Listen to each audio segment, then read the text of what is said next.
حضرت عبداللہ ابن عباس رضی اللہ تعالیٰ عنہ سے مروی ہے، جو جناب عباس بن عبد المطلب کے صاحبزادے ہیں اور رسول اللہ صلی اللہ علیہ وسلم کے جلیل القدر صحابی ہیں، مفسر قرآن ہیں اور حبر الامہ انہیں کہا جاتا ہے۔ بزرگان دین یا صالحین کی خدمت انسان کو دنیا میں بھی اور آخرت میں بھی کام دیتی ہے۔ اس حدیث کا تعلق دراصل حضرت عبداللہ ابن عباس رضی اللہ تعالیٰ عنہ کے ایک عمل سے ہے۔ رسول اکرم صلی اللہ علیہ وآلہ وسلم کی خدمت اقدس میں وہ حاضر ہوا کرتے تھے۔ ظاہر ہے یہ کم سن صحابہ میں سے ہیں، تو حضور نے بیت الخلاء کا ارادہ فرمایا تو حضرت ابن عباس کو اندازہ ہو گیا۔ جو مزاج شناس خادم ہوتے ہیں انہیں بات کہنا نہیں پڑتی، وہ خود ہی سمجھ جاتے ہیں۔ تو حضور نے ابھی ارادہ ہی فرمایا تھا کہ جناب ابن عباس نے برتن میں پانی بھر دیا اور حضور اس پر متعجب ہوئے۔ اور ایک حدیث جو مسلم کی ہے اس سے یہ مترشح ہوتا ہے کہ شاید حضور جب بیت الخلاء سے واپس تشریف لائے تو تب محسوس فرمایا اور پوچھا کہ پانی کس نے رکھا تھا وضو کے لیے؟ تو انہوں نے عرض کیا کہ حضور میں نے رکھا تھا۔ اس پر حضور نے یہ کلمات ان کے لیے اللہ کی بارگاہ میں عرض کیے کہ اللہم علمہ الکتاب، یا اللہ اس کو قرآن سکھا دے۔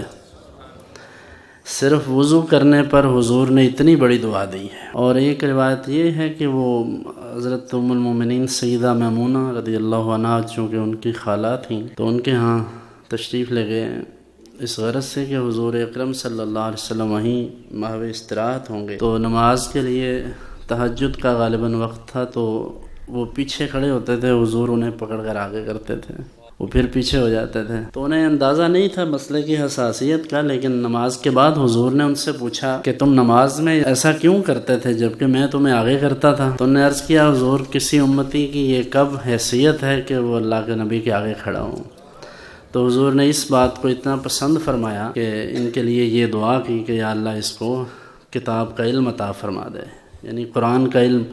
تو دیکھیے صرف ادب کی وجہ سے حضور نے اتنی بڑی مہربانی فرمائی ہے۔ تو ادب پہلا قرینہ ہے محبت کے قرینوں میں۔ تو اگر بغیر ادب کے آپ جتنی مرضی کتابیں پڑھ لیں، بڑی بڑی ڈگریاں آپ کے پاس ہوں، اور آپ کے دل میں ادب اور احترام نہ ہو، اور پھر خاص طور پر وہ ادب اور احترام جس کا تعلق مقدسات سے ہے، یعنی اللہ رب العزت کی ذات گرامی ہے اور اللہ کے تمام نبی ہیں، مرسلین ہیں، اور اسی طرح نبی کریم صلی اللہ علیہ وآلہ وسلم کی ذات گرامی اور آپ کے اصحاب، آپ کے اہل بیت رضوان اللہ علیہم اجمعین، ان نفوس قدسیہ کے متعلق اگر آپ کا علم اور آپ کی تحقیق کوئی بات کرنے کی جسارت رکھتی ہے تو آپ کا علم ردی کی ٹوکری میں ڈالنے کے لائق ہے۔ اور اگر آپ کی تحقیق اور آپ کی تمام جستجویں اور آپ کے تمام علوم اور آپ کی ساری انفارمیشن کتاب اللہ اور سنت رسول کے سامنے آپ کا سر تسلیم خم کر دیتی ہے تو آپ کا علم نفع بخش ہو سکتا ہے۔ اس لیے یہ جان لیجئے کہ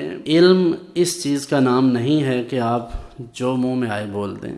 علم یہ ہے کہ آپ اپنی لمٹس میں رہیں، اپنی حدود میں رہیں، اور جنہیں اللہ رب العزت نے یا اللہ کے رسول صلی اللہ علیہ وآلہ وسلم نے معیار حق بنایا ہے، آپ ان پر کوئی بات نہ کریں۔